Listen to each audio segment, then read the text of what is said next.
Good evening, everyone. On behalf of Varsa Foundation Pune, I extend a very warm welcome to all of you to today's online lecture organized on the occasion of International Women's Day. At the outset, I would also like to convey my heartfelt wishes to everyone on this important day that celebrates the achievements, resilience, and invaluable contribution of women across the world. Varsa Foundation works in the field of cultural heritage with a specific focus on the identification, documentation, preservation of both tangible and intangible cultural heritage. The foundation is particularly committed to safeguarding intangible cultural heritage, including oral traditions, performing arts, traditional knowledge systems, rituals, festivals, and community practices that constitute the living heritage of a society. Through research, fieldwork documentation, lectures, workshops, exhibitions, and digital initiatives, Warsaw Foundation strives to create a public awareness about cultural heritage and its social significance. The foundation actively engages scholars, students, artists, local communities, and all its responsibility that follows towards heritage preservation. In keeping up with the spirit of International Women's Day, today's lecture focuses on a very insightful thought and thought provoking theme titled as Invisible Yet Indispensable Women in the Ancient Mediterranean World. The topic invites us to reflect on the often overlooked yet crucial roles played by women in ancient societies.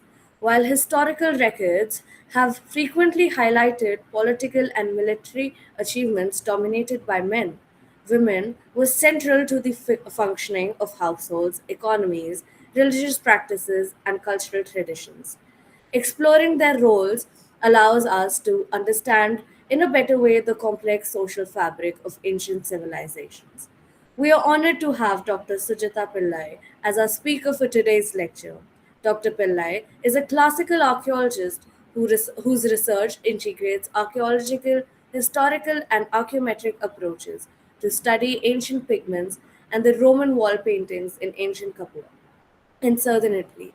She has participated in archaeological excavations and research projects in Italy, India, Portugal, and Spain, and has contributed to several peer reviewed publications and international conferences.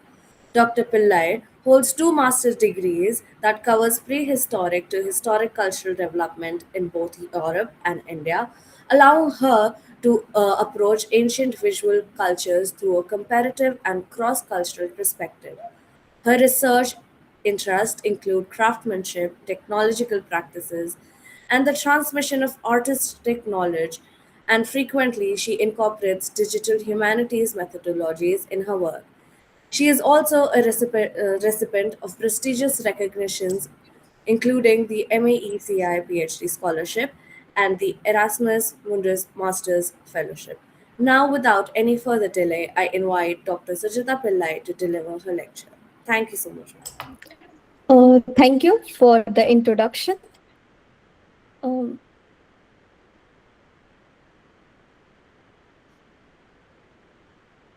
so, is my screen visible?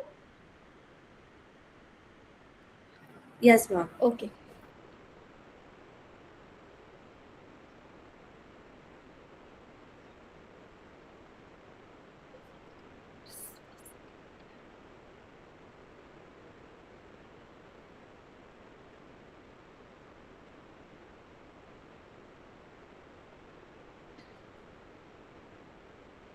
So, the title of my today's lecture is Invisible in Yet Indispensable Women in the Ancient Mediterranean World.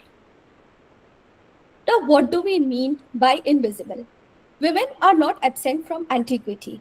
Rather, they are structurally obscured by their nature of surviving sources. Most of the written accounts of the ancient Mediterranean were produced by elite male authors such as Herodotus and Thucydides, whose work focused primarily on politics, warfare, and public life. These authors mention women primarily when they disrupt order, they symbolize virtue or vice, or they serve dynastic narrative purposes. Now let's define the Mediterranean world in today's lecture. So as you can see on this map, our focus spans three major cultural powerhouses: ancient Greece, Rome, and Egypt, roughly between 1500 BCE to 400 CE. It's important to state upfront that women in this era were not a single monolithic group. The daily reality of an enslaved woman working in a Roman mine was galaxies away from the life of a Spartan queen. Because elite men wrote history books, we have to play detective to find these women's real stories. So, we will do this in today's lecture by reading between the lines of legal documents and analyzing the physical archaeology and studying the tombstones and dedications they left behind. So, the first topic, what I would cover is about the divine energy. So, first is Clocaina. So, Clocaina was a Etruscan deity whose name derives from the Latin verb cloare, which is to purify or to wash. She was the Roman goddess of the city's sewer system and a sacred guardian of domestic and civic cleanliness. Her importance was cemented by the construction of the Cloaca Maximum and the Rome's Great Drain, which was not merely a feat of engineering but also a religious endeavor to purge the city of filth and disease. Cloacina was later merged with Venus as Venus Clocaina, symbolizing the transformative power of purification. The idea that even most polluted elements of the urban life would be rendered.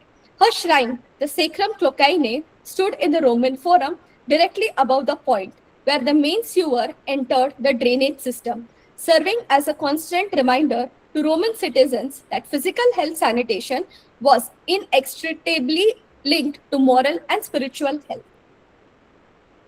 The next one is Pythia. So, Pythia was the high priestess of Apollo. She served divine prophecies from the sacred sanctuary of Delphi.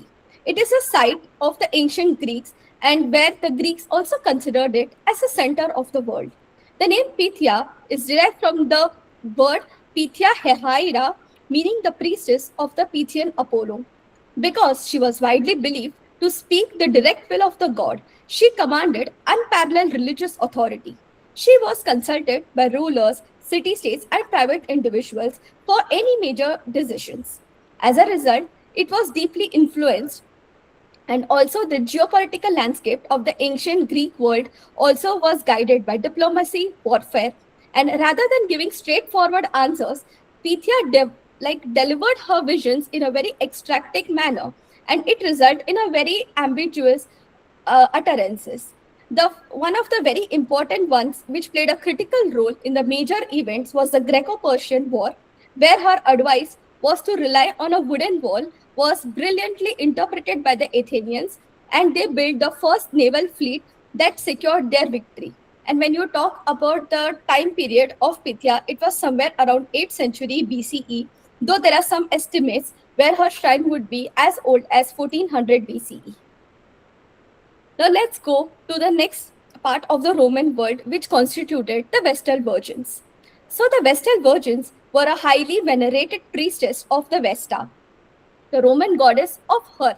She was serving as a living symbol of Rome's purity, security, and eternal stability. Selected by the high priest between the ages of 6 and 10 from the elite patrician families, they were having the immense responsibility of maintaining the eternal fire in the Vesta temple and also performing state rituals. Also, they had a service of nearly a term for 30 years. They enjoyed extraordinary privileges. They had the right to property. They had the prime seating in public spectacles. However, the position came with a terrifying consequences for failure. If the sacred fire was allowed to die out, they were beaten, and if a vestal broke her vow of chastity, she faced the severe punishment of being buried alive, as a purity was believed to directly threaten the very survival of the Roman Empire. Now let's go about Athena. Athena was the patron god of Athens. She was the Olympian deity of wisdom, strategic warfare, and handicraft. She represented the intellectual and disciplined side of conflict in contrast to the chaotic violence of Ares.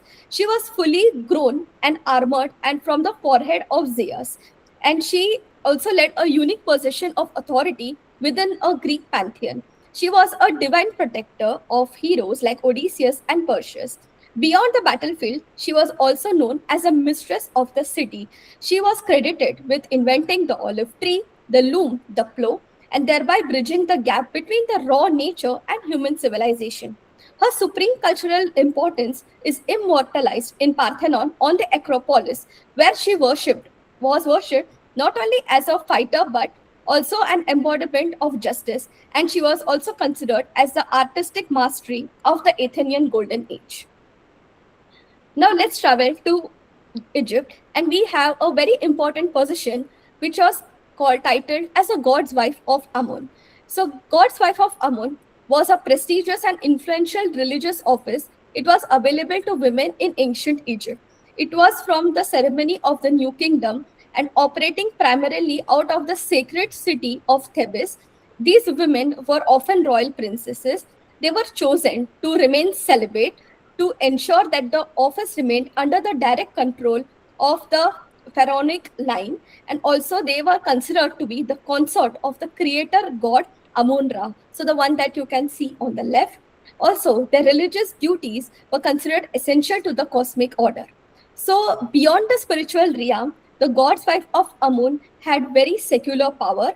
There was also a virtual victory of Upper Egypt, commanding a vast administrative bureaucracy.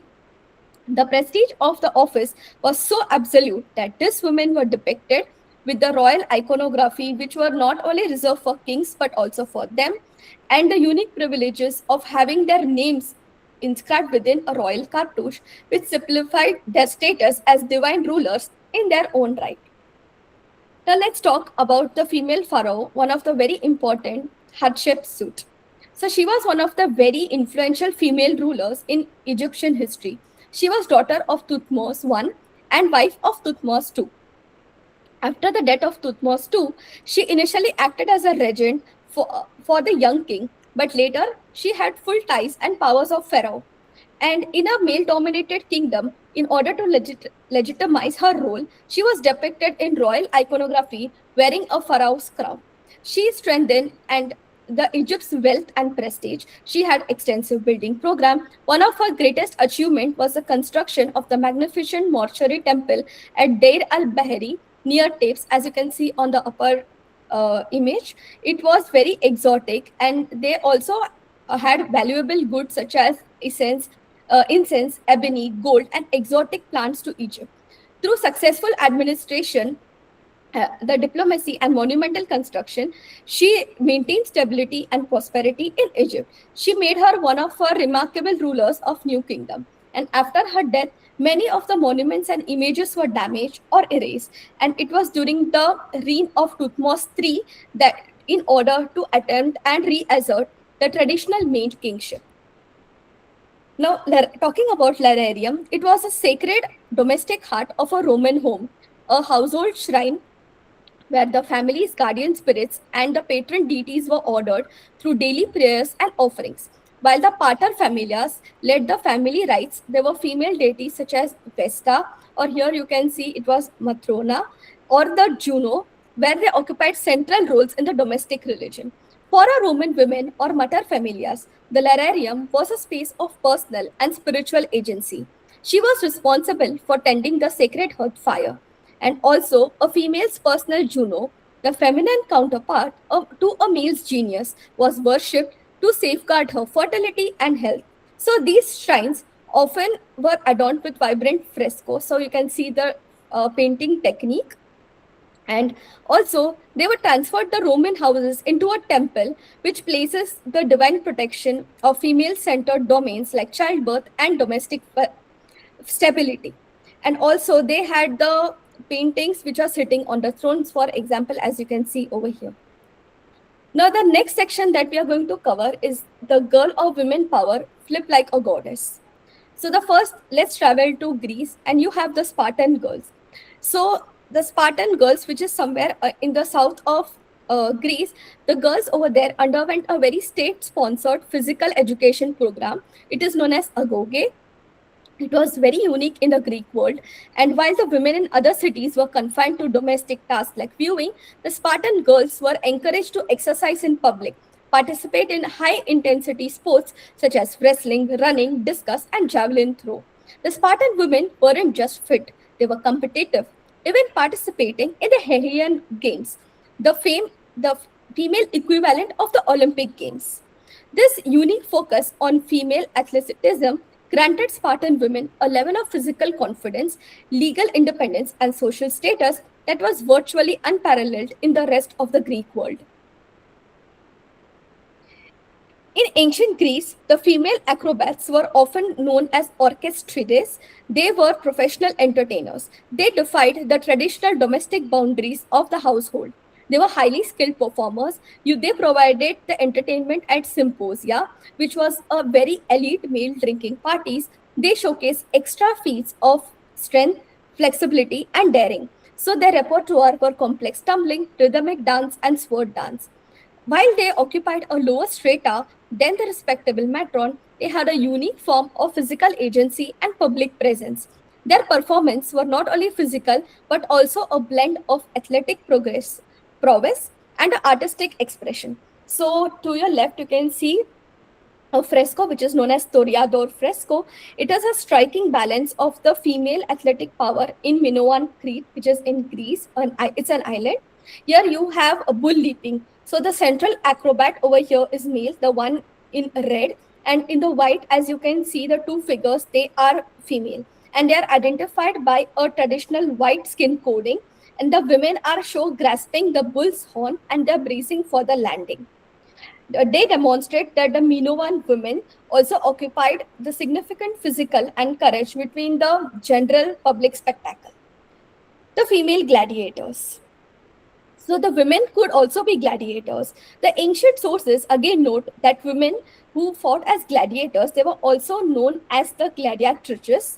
A marble, so the picture over here, the only evidence is the relief from a Halicarnassus, which is a modern day Turkey. It depicts two female gladiators. They are named Amazon and Achila, and the names also appear in Greek below the relief. You can see that they are armed, they are ready to strike, each bearing the swords, and they are dressed very identically to the male gladiators. But both of them lack helmets. So the right figure's head has not survived. The arms are also wrapped in straps, and the fighter on the right seems to pull her left arm back and are ready to land a blow. So the spectators appear on both sides over here. Now let's go to the another figurines which are known as Tanagra.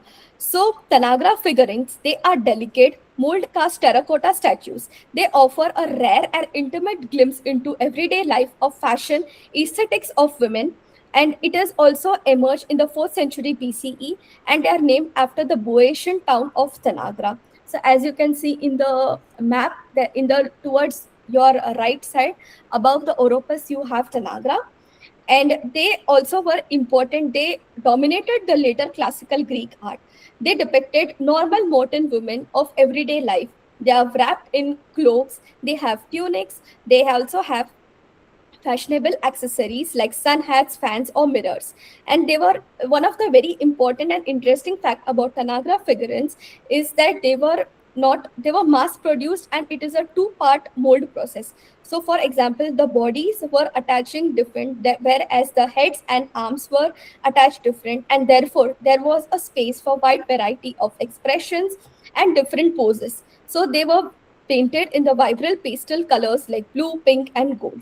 And they were very traveled across the Mediterranean. They were a part of grave goods, serving today as an invaluable historical record of ancient Greek domestic life and feminine beauty.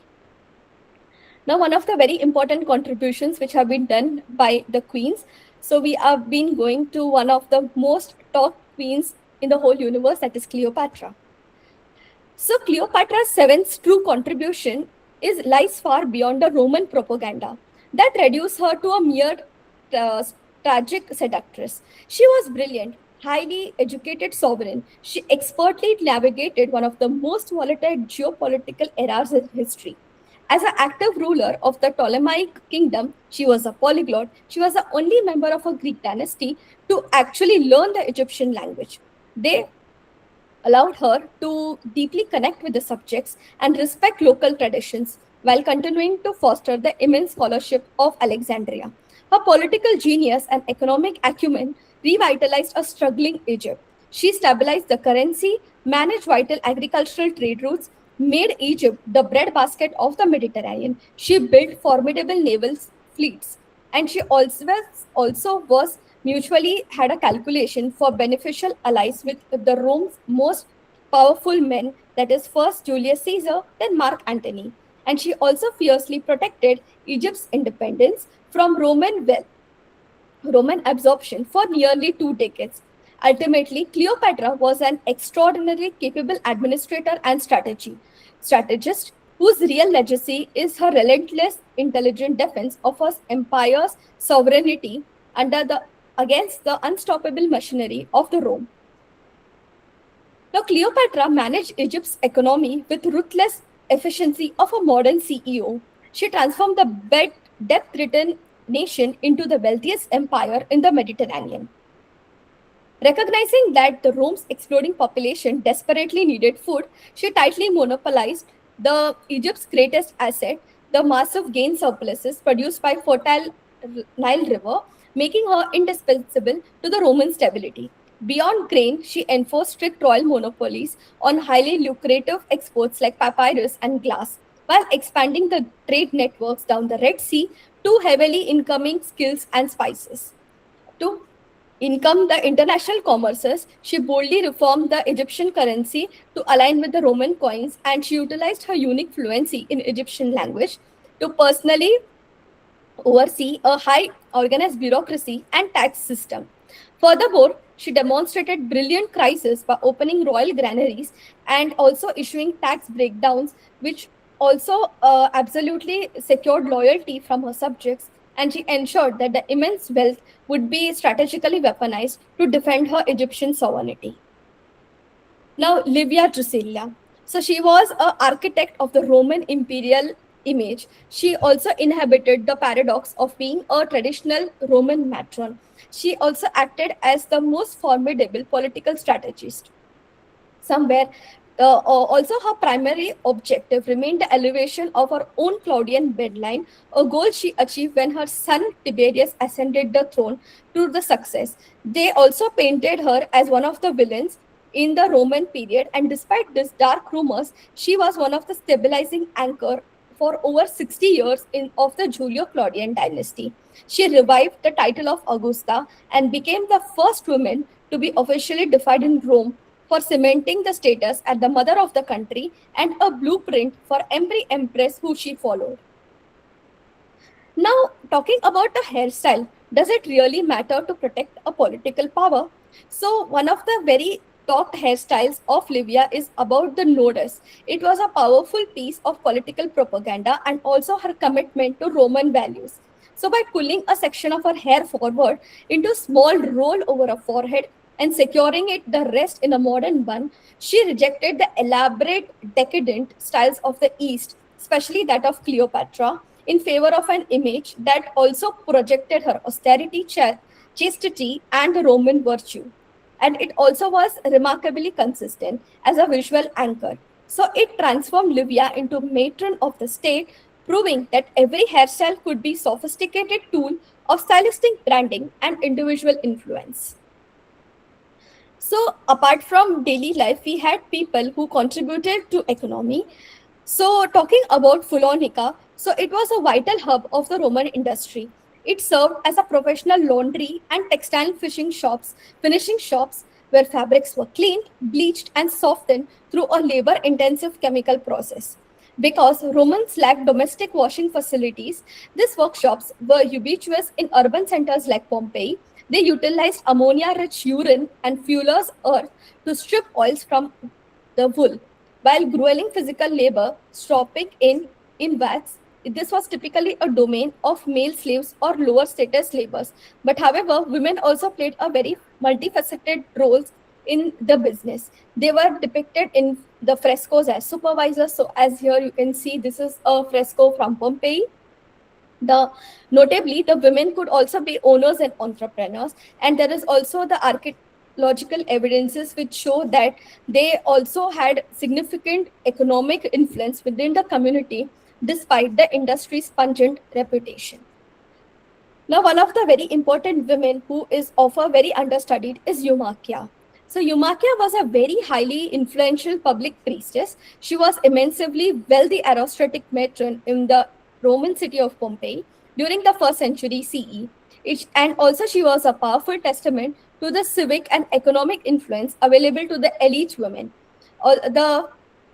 She utilized her wealth for a grand civic philanthropy by financing the construction of one of the largest prominent building, which is also known as the Concordia Augusta Esprieta. So as here you can see the Concordia Augustus, which is in Pompeii. And also, apart from that, it was a headquarters and a market for city's vital guilds of fuelers, for whom Eumakia served as a crucial patron. In deep gratitude for her sponsorship, they inscribed a marble statue of her in the building's portico. So this is the marble statue, as you can see in the slide. And apart from that, she was also one of the most grand monumental tombs outside.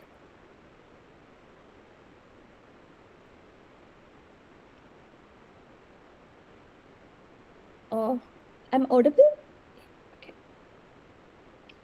Yes, yes. Yeah, okay. So it created a very immortalizing public prominence. And also, it was one of the grandest monumental tool in the Pompeii Snucaria Gate and a household, cementing a permanent physical legacy. Now let's talk about wool work. So wool work was Greek's canonical expression of the female domestic labor and continues to serve as an ideological marker through literature, epitaphs, and art. It is undoubtedly one of the most significant female domestic tasks for painters to illustrate as spinning and viewing mark as a woman and as a female and virtuous. So it was a family leisure in which the wool work is the marker. A reason why wool work is highly valued is because it is seen as contributing to the economy of the household. However, the whole process is distinct and also the stages are not documented. Using the distaff, so as you can see in the right in the image, in one of the pots, they have shown how the female has been preparing the wool, and the depiction of the women weaving on the loom are very rare, and the distaffs are much smaller and not more convenient. Now, apart from this, you not only have good, but also the vices of the women who played a very important role. So one of them is Locusta of Gaul.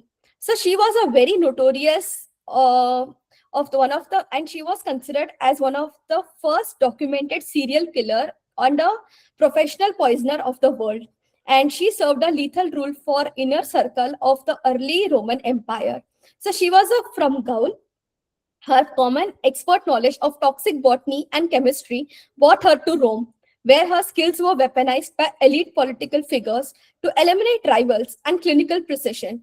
Most famously, she was allegedly hired by Empress Agrippina the Younger to assassinate Emperor Claudius with poisoned mushrooms, and later by Nero to kill his stepbrother and potential rival Britannicus.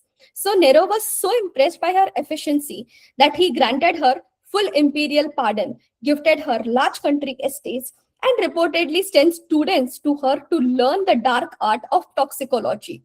Her career as the state's favorite assassin only ended with Nero's suicide. So Galba, the next emperor, arrested her and executed her, making her the end of a reign of terror where science was used as an ultimate political weapon. So around 1-2 years, we had a case of a woman in Tamil Nadu who disguised herself as a man for over 30 years. So just to keep her daughter safe and secure. But did you know that equally in the Roman Empire, we had someone as well? So this is Agnodice. So Agnodis or Agnodice is celebrated in a semi-legendary history. She was the first female physician and gynecologist of ancient Athens. She was a figure who defied the rigid patriarchy of the 4th century. So she also, it was also during that time which forbade the women from practicing medicine under the penalty of death. So driven by a desire to alleviate the suffering of women, she also cropped her hair, donned male attire to study medicine in Alexandria under the renowned anatomist Herophilius. So upon returning she had a very successful practice by secretly revealing her true gender to the female patients. Because of this, many of the female patients came to her, and also the popularity grew. But however, some of the male physicians were very doubtful about her and were jealous, and they led to a very high profile trial before the Areopagus. So, in the dramatic act, she revealed her physical identity in the court to disapprove the charges of seduction. But however, she had to face a new death sentence for breaking the law. However, she was saved by the public arising, including the wife of judge, and who successfully argued that if Agrotiche was executed, they would also die with her. Therefore, the Athenian authorities had to overthrow the law, and it was from that time onwards that the women also were given the legal right to practice medicine. Now, the next section is for women by women. So, talking about Thesmophoria, so it was one of the widely celebrated secretive religious festivals in the ancient Greek world. It was dedicated to agricultural goddess Demeter and her son and her daughter Persephone. So it was not. It was restricted entirely to adult married citizen women. There was no penalty under this law. So there was a 3 day autumn festival. They were deeply tied to the farming cycle. The women would gather to perform ancient rites, mysterious rites such as the fasting, and also the sacred art of reviving the decayed remains of piglets that would have been cast into underground earlier in the year. They were mixed with seed grain to ensure a bountiful harvest. So, by temporarily leaving their secluded domestic spheres to a camp together, they managed their own festival. So, these women exercised a rare and powerful form of social autonomy, reaffirming their vital life giving role within the high patriarchal Greek society. Also, by controlling these cities' food supply, and the women of Thesmorphia exercised a very profound role. So, it was not only an obligation, but it was a state sanctioned assertion of female power, and also a heavy patriarchal society where males were not at all allowed. Now let's talk about gynaecium or gyneconitis. So it was a Greek female quarters within a Greek household. It was dedicated only to segregate women from public areas where the men entertained guests. So it was on the upper floor, on the rear of the household, where for the women of the family, their children, the female slaves, they spent majority of their lives. So only from being a place of confinement, the gynaecium was vital hub. The virtuous matron, they managed the house textile industry. They oversaw the spinning and viewing that clothed the family. Therefore, it was a powerful symbol of Greek ideal of female modesty, and also that women remained invisible to the male gaze and protected from perceived chaos of the outside world. So, where lies the gap? So, literary sources portray elite women as idealized woodworkers, reinforcing model identity rather than economic reality. The epigraphic evidences reveals women working as spinners, viewers, and supervisors, dyers, and silk workers. They also worked in the family-based textile businesses, though their roles were often excluded from formal commemoration. However, the inscriptions document men and the female occupational titles are fewer and more limited in the range. So, representation of women emphasize virtue and domestic identity rather than commercial agency. So, the history of the ancient Mediterranean is often told through the exploits of kings, generals, and philosophers. Yet, the structural identity of the civilizations rested on the invisible labor and influence of women. From the political maneuvering of Livia, who redefined the Roman matron as a divine architect of dynasty, to the entrepreneurial grit of women in Phoenicia, these women were more than passive observers. For example, as you can see, the Hatshepsut, who had to adopt the physical iconography of a man to rule the Egypt, proved that the female leadership could usher in eras. To study the ancient world without acknowledging their indispensable contribution is to view a mosaic with half of them missing. Only by entering the voices do we see Mediterranean is its true complex brilliance. Thank you.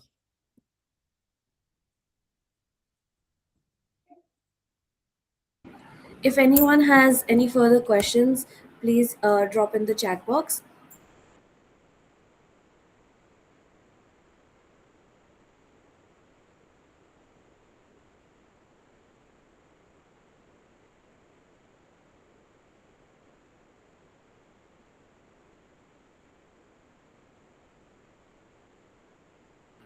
If not, I'll hand over the podium to Mr. Dhananjay Khandari, the founder of Varsa Foundation.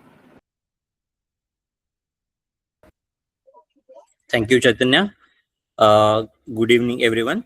On behalf of Varsa Foundation Pune, I would like to express my sincere vote of thanks to all those who made today's online lecture meaningful and successful. First and foremost, I extend our heartfelt gratitude to Dr. Sujita Pillai for her insightful lecture on invisible yet indispensable women in the ancient Mediterranean world.